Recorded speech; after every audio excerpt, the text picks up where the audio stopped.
I'm an Emmy Award-winning and Peabody-nominated director, and in this episode of The Director's Desk, we're going to talk about score.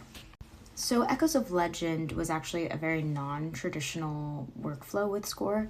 Usually you have some temp score that gets laid in to help build the feeling of the edit for the editor, and then you have the composer come in with the locked visual edit to actually compose directly to the locked edit.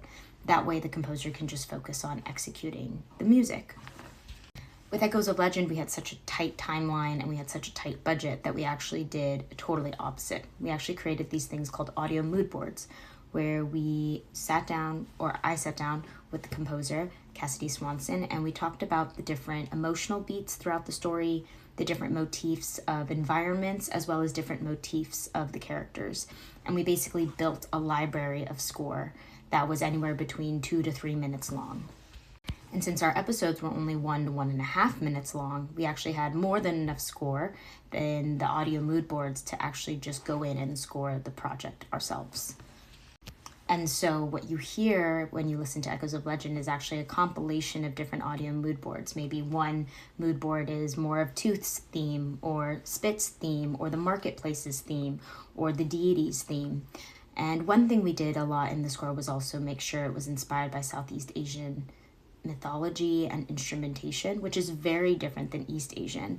And so it became sort of a treasure hunt for my composer and I to figure out what would be the textures and flavors that would give the essence of Southeast Asian culture. We played a lot with polyrhythms, we played a lot with different types of wind instruments and percussion instruments, and we found that the more layered the music was, the more full it was, the stronger it made the visuals.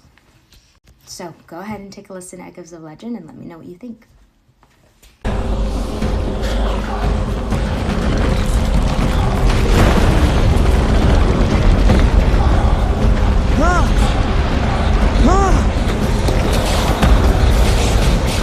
Where is he? Kidu, the buried. Rise for the vessel.